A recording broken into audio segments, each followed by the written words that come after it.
Hey guys, what's up? Tonight we're going to talk about Space Jam 2. As you can see, I got on two different ties today. I couldn't decide, just like the movie couldn't, whether I want to be about Looney Tunes or about making money. You can decide on for yourselves which one it is for them. Look guys, we know, everyone knows, the movie from the 90s, from Space Jam 1, it was not amazing. It wasn't. It was a fun movie that was better in its time than it is now. It's still watchable though, and it's still fun today. Space Jam 2, not a fun movie. I'm sorry. I know everyone's been talking about it. I know you've seen it. I know you guys have seen. Other people say it's not good, it's not great. I know. I'm not new to the party. I'm not, it's how it is, guys. But that's how I am. I'm always one step behind everybody. But I do have some thoughts that I'm going to share with you guys related to that I don't think other people have covered, and so I'm not gonna hit on other points. Obviously, guys, these are just things I took down as I was watching the movie, and again, I'm not gonna go over the points that other people have been harping upon that people don't need to know about anymore. That's it. That's all. So, guys, again, these are just the thoughts that I had as they kept in the movie, and we'll go over them, and that's about it, guys. So I was my first thought was LeBron. Not a sympathetic character, not at all. No one he's not likable in this movie. He doesn't seem likable in real life, but they decided to go with him anyways. I guess that's what money does to people. Let's see here.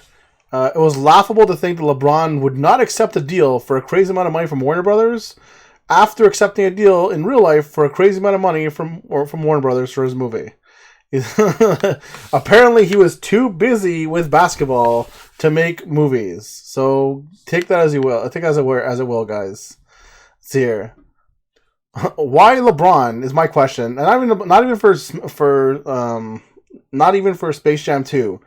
Why is LeBron the one they go to in the movie when there are many more famous, influential people out there who people would much rather see in these movies that they're trying to pitch him in for a CG whatever? It can be LeBron and Harry Potter. No one wants to see that. I mean, maybe. But for the most part, no one wants to see that. There's so many other people. Go talk to anyone on Instagram who has more followers than this guy. Let's see here.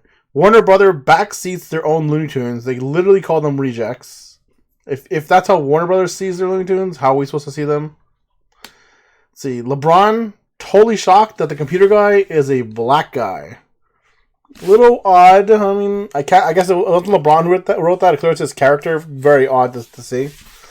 LeBron, clearly an idiot. This seems to be the situation going throughout most of this movie. It's not just one time. I had this thought more often than once.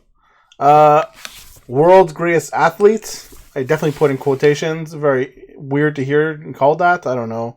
I'm not a great fan of LeBron in general.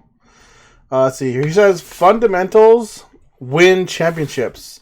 Clearly, it has nothing to do with him changing teams. I don't know. Was it now 4, 5? They also hit on that many times in the movies because they know. But to hear him say it is just odd. I know everyone said this before. LeBron is a more interesting person off with outside the movie. He's supposed to be funnier. He's supposed to be more relaxed. I don't know why they decided to go this route with him, but whatever. CG Warner Brothers cartoons look hideous. You get kind of used to some of them, but there are some guys that you're just watching and you're like, ugh. You don't want to see them. They are hideous, and for the most parts. The Goon Squad, who the basically his opponents who were facing off against LeBron, treat LeBron how I imagine they would normally if they were just regular people, regular basketball stars confronting him. They don't treat him very nicely, and I imagine that's how he is in real life too. Let's see. No matter who loses, Nike wins. They made everything. Their product placements are all over the place.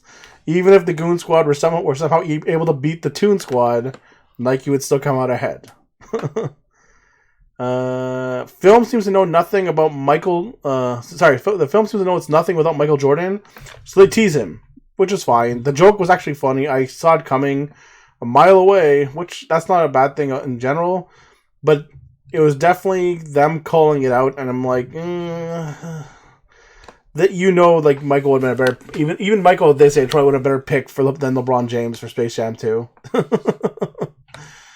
Oh, I have it written twice. LeBron isn't a good person or a sympathetic character. Why are we rooting for him? His character's a real asshole in this movie. He doesn't really change much, except for this weird force change towards the end. So, no one cheers for LeBron in the game. They're all cheering. Let's go Tunes. Clearly, the scriptwriters were thinking exactly what I was thinking. Who would cheer for who would LeBron on? Fourth quarter, style points no longer exist. They just disappeared. I don't know what to say. Like, it was very odd to see all of a sudden going from scoring 200 points in a basket to scoring 4. So I'm not quite sure what happened there. Don Cheadle's character can control the game, literally snapping his fingers and pulling a basket back out and pulling the ball back out of the basket and taking away their points. But yet he still only gives himself 2 points for scoring a basket. If you can control the game, why not 400 points? Or 1,000? Or 1,000,000? Why 2? It's very odd. No one tries very hard to stop LeBron from deleting himself in the scene where one of LeBron's moves makes his son's game glitch, deleting the character. And no one seems to really stop LeBron from deleting himself. It's like, oh no, please LeBron, don't. And they're all gone. Clearly, LeBron does not delete himself. I mean, it's just how it goes. But it's like no one tried very hard. And then, of course, the last play of the game, he picks up a power-up. His son picks up a power-up, throws it under LeBron's feet. And I'm just thinking to myself, I know this is all based on video games. Nothing else really bothered me until this part where I'm just like, that's not how video games work. I'm just like, why is this the thing I'm thinking right now? And I'm just thinking to myself, because this movie is trash. It's garbage. I know I skipped through at least 30 to 40 minutes of this movie. The movie was almost 2 hours long, and it could have been a lot shorter. I know everyone's saying, "Oh, they did a lot of showing off of other Warner Brothers properties." That's fine. I know it's how it's going to be. It's not that doesn't bother me. Honestly, my favorite part of the movie was Lola Bunny in the Wonder Woman scenes. Those are great. Where was more Lola Bunny? We need more of her and less of LeBron and his son. Unfortunately. But again, I guess it wasn't a Looney Tunes movie. The Looney Tunes are rejects. All in all, though, I will say it's kind of sad because there was a better movie inside this one, and it was overshadowed by this need to have LeBron James and for it to be a Space Jam movie instead of a movie about the Looney Tunes. Like it has a storyline of a father not accepting what his son does, and I'm like, this makes more sense if you're not LeBron James. Like, I get it. Like, sure, you want your son to be a basketball player, to work on the fundamentals and everything like that, but, like, this would have worked a lot better if it had probably been any person that wasn't... I shouldn't say any person. It would have worked a lot better if it had been any non-famous person, as opposed to just being LeBron James. So, I don't know. I don't like this movie. I just think it's unfortunate that there was a better movie in there looking to get out, and it just never made it out. All I can say, guys, this movie, I give it... Oof. I'll be very generous. I'll say 4.5 on 10, and that's mostly because of the Looney Tunes and what they did. Their stuff was great. If you just watch the Looney Tunes bits and skip everything else, you'll still probably be decently happy if you like the Looney Tunes. But it's definitely, you do not need to see this movie. This movie was not a slam dunk, guys. I can tell you that for a fact.